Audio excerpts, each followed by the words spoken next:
Fala pessoal, o Selic caiu 0,50%, 0,5% de 12,75% para 12,25% ao ano. E vamos falar o que vai impactar isso nos investimentos, no nosso país, na economia, nos mercados, no negócio que você tem, ou que você está pensando em abrir, ou no seu emprego, o que vai impactar isso para o Brasil, né? E além dos juros aqui está em 12,25%, né, que o Copom, o Comitê de Política Monetária, que é comandado pelo presidente do Banco Central, Roberto Campos Neto, eles decidiram baixar os juros. E já nos Estados Unidos, ontem o Fed manteve a taxa de juros, não alterou, né, entre 5,25 e 5,50, o Fed Funds Rate. Então eles estão com 5% ao ano, mais ou menos, de taxa de juros lá. É uma taxa, assim, para os patamares dos últimos 10 anos, é um patamar alto para os Estados Unidos, ou seja, é uma taxa de juros contracionista, que prejudica a atividade econômica. O juros americano está alto, então as empresas que têm dívida pagam muitos juros e começa a pesar para essas empresas, as empresas começam a ter dificuldade. As pessoas que têm dinheiro sobrando preferem investir em uma coisa segura, ganhar 5% ao ano em dólar, emprestando dinheiro para o governo americano, do que colocar o dinheiro em risco em empresas, investir em negócios, ou o próprio empresário que tem uma empresa grande, às vezes prefere deixar um dinheiro guardado no caixa do que investir, né?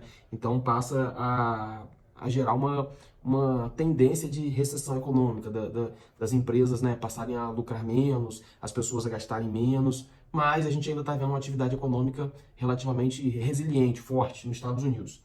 O dólar hoje aí por volta de 4,93, Bovespa caindo 2% em 116.200 pontos. Então, pessoal, o vídeo de hoje é esse. Vamos lá. E aí, juros caiu aqui no Brasil, agora vai melhorar a atividade econômica? Por que a bolsa está caindo 2% se os juros caiu, né? Então, primeiro vamos para o básico, né? A taxa de juros, como eu falei, se o Brasil baixou a taxa de juros, melhora a atividade econômica, porque fica mais barato para as pessoas pegarem dinheiro emprestado, para as empresas, e as empresas pensam também em investir mais no negócio e poupar menos, deixar menos no banco, no investimento seguros, porque se você deixa o dinheiro rendendo, está rendendo menos agora, certo? E vale a pena aqui falar que na história do Brasil, dos últimos 50 anos ou 100 anos, poucas vezes aconteceram dos Estados Unidos estar subindo juros e até mantendo, né? Nos últimos meses veio subindo e o Brasil veio cortando, nesse processo inverso. Apesar de que o Brasil ainda está num patamar maior, está em 12,25, os Estados Unidos está em 5, mas a tendência é o Brasil continuar caindo e os Estados Unidos até pode ser que tenha mais uma alta de juros, porque a economia está muito resiliente e a inflação está persistente. O petróleo subiu muito, passou de $90 o barril, e quando o petróleo fica alto, o custo para você botar gasolina sobe, o custo para o caminhão rodar com diesel, sobe, o custo do querosene de aviação para você andar de avião sobe, o custo para transporte marítimo, navio, quando o navio transporta container, quando o Brasil compra uma coisa da China, um produto manufaturado, ou o Brasil vende para a China, ou os Estados Unidos compra os produtos da China, tudo isso aumenta o custo para trazer os produtos para os países, para fazer comércio. E quando aumenta os custos, as pessoas têm que repassar esse custo, as pessoas passam a vender os produtos mais caros, porque o custo da energia está mais cara. Então a energia é uma coisa que impacta muito o mercado, né? O dólar aí nos últimos 100 anos, sem dúvida, é o produto mais importante da cesta de consumo do mundo, né? A energia é uma coisa, assim, super importante para tudo funcionar e caro, né? Porque a gente pode falar, pô, Matheus, o ar é a coisa mais importante. Realmente o ar é muito importante, só que o ar é gratuito.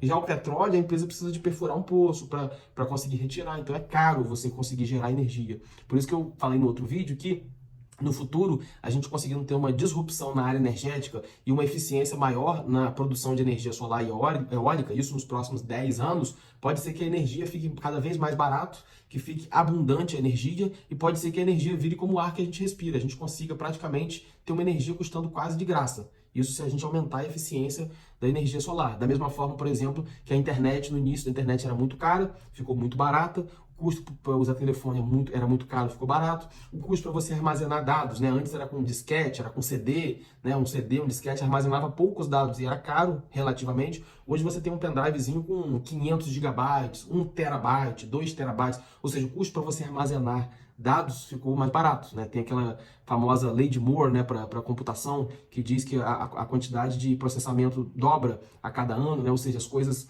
a tendência é a tecnologia ir evoluindo e fazendo tudo ficar mais barato. No caso da produção energética, não houve uma grande disrupção, porque você tem a produção basicamente sendo feita pelo quase que no mesmo modo que faz nos últimos 70, 100 anos. Então, não, se a gente tiver uma revolução na produção de energia, através de energia solar mais eficiente, né, novos materiais, e tudo isso pode fazer com que aumente a eficiência. A energia solar já ficou muito mais eficiente do que era há 50 anos atrás, né? Mas ela tem muito para melhorar ainda. Já a energia, quando você produzida através do petróleo, né, a perfuração de poços, ficou mais eficiente também, mas não tão mais assim. Por isso a gente está vendo. Então agora, pessoal, assim, o que que eu acho? Outra coisa relevante também para falar aqui é o título americano, o Fed Fund Rates. É que eu vou colocar para vocês aqui, ó. Esse gráfico aqui é muito importante. A taxa de juros americana, né?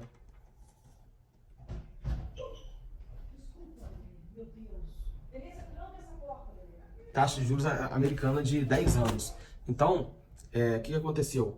Os juros para 10 anos, para quem aplica para 10 anos nos Estados Unidos, foi caindo desde 1981, que era mais de 15% ao ano em dólar, e caiu aqui para 2020 para 0,5%. Ou seja, quem aplicasse no título americano, na taxa de juros americano para 10 anos, ele ganhava 0,5% ao ano. 0,5%, ou seja, se você aplicasse $1 milhão, você ganharia $5.000 por ano só. Mateus, que isso? Se um investidor tivesse $1 milhão, se você tem $1 milhão, em 2020 você ia ganhar $500 por mês, ou $5.000 por ano, aproximado, né? E hoje essa taxa está chegando a 5% ao ano, 4,85%. Voltou aos patamares aí que era em 2001, né? 2003, 2004. Então a taxa subiu muito. Significa que quem tem $1 milhão hoje ganha $50.000 por ano, ou aproximadamente $5.000 por mês de rendimento.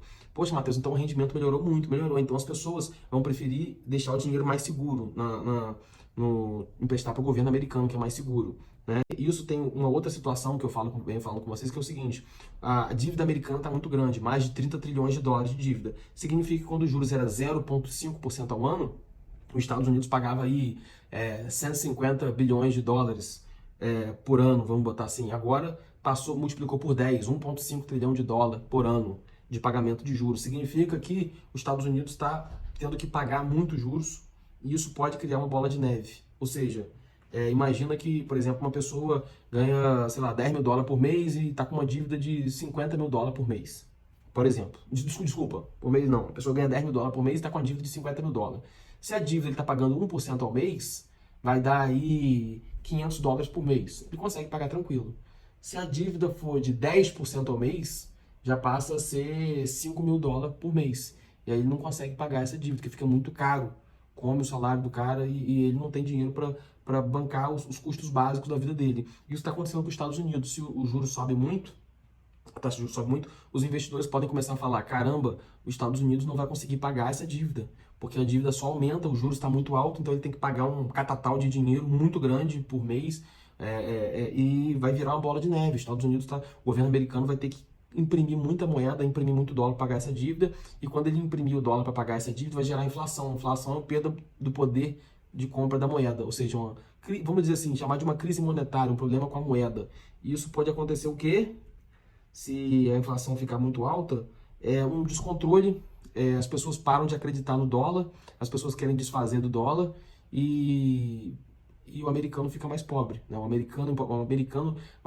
A inflação no dólar é uma forma de dizer para o americano que ele está ficando mais pobre, ou seja, que a produção dele não condiz com o que ele está gastando, que ele gasta muito e produz muito pouco. Os Estados Unidos tem um problema que o exército, o custo militar é muito grande americano, o custo da saúde é muito grande, das aposentadorias, né? E o governo americano está ficando muito gigante também, né?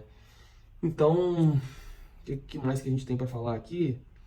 Olha, aqui na nossa terra, aqui o Brasil, a gente está vivendo na terra dos servidores públicos, né? O país do serviço público. Hoje, se você pegar aí a maioria das pessoas hoje que ganha dinheiro de alguma forma, ou presta algum serviço para o governo, ou ele dá um plantão, por exemplo, num hospital público também para o governo, seja médico, seja enfermeiro, ou o cara tem um concurso público. Então a gente está virando o país dos serviços públicos, né?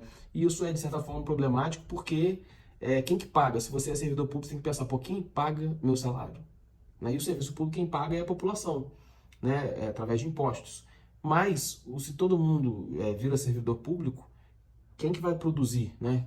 Quem que vai gerar produtos, indústrias, serviços, quem que vai ser quem vão ser os empresários, né? Então o país está ficando concentrado na mão de pequenas empresas como JBS, né? A Odebrecht, que agora é Nova Nor, Petrobras, grandes grupos, né? E as empresas pequenas e médias estão se espremendo muito, o varejo sofrendo muito. Então a gente precisa de ter uma mudança de rumo, né? Para isso a gente precisa de prosseguir a agenda de reformas que foi feita começou no governo Temer ali, 2016, né? E prosseguiu no governo Bolsonaro, né? A gente espera que passe uma reforma tributária para simplificar os tributos e a gente espera que o governo não aumente impostos, né?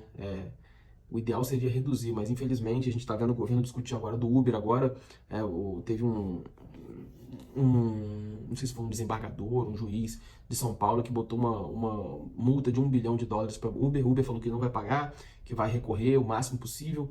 E assim, é muito ruim o que a gente está vendo, porque assim, se a gente for pensar, por que essas empresas como a Uber prosperaram muito no Brasil, né? A Uber trabalha através de autônomos, empresas como a XP Investimentos, por exemplo, empresas como, sociedades como que fala, cooperativas fogem da CLT. Então todas as empresas que saíram fora da CLT e trabalharam nesse modelo autônomo de comissionamento, como por exemplo, o caso do corretor de imóveis, essas empresas essas empresas prosperaram muito no Brasil, né, empresas que fugiram da CLT, porque os encargos são muito pesados e o país não produziu um retorno, o país não cresceu e produziu uma pujança econômica que conseguisse pagar o salário mínimo, ou seja, o salário mínimo é muito custoso. Fora que você tem, por exemplo, salário mínimo, uma parte disso vai para o FGTS, e esse dinheiro lá atrás muito disso teve corrupção nesse dinheiro, teve obras públicas que houve corrupção, obras faraônicas, então tudo isso você cria um ambiente ruim, porque se o trabalhador se o empresário paga muito caro, paga encargos, e esses encargos vão para fundos, por exemplo, como o FGTS, que vai subsidiado para empresas como JBS, que emprestou dinheiro, Odebrecht, significa que você está fazendo uma transferência de renda do trabalhador, dos trabalhadores mais pobres para os empresários de enormes corporações, empresas que têm parceria com o governo. Isso é muito ruim. Então você precisa de ter liberdade, as pessoas precisam as pessoas que são autônomas, elas mesmas geram o próprio salário. Então ela ganha de acordo com o que ela produz, ela fica mais entusiasmada e motivada a produzir mais, gerar mais. E isso faz com que o país fique mais produtivo, né? Então o vídeo de hoje foi pra gente fazer umas reflexões aí, conversar sobre isso. Espero que vocês tenham gostado. Até a próxima.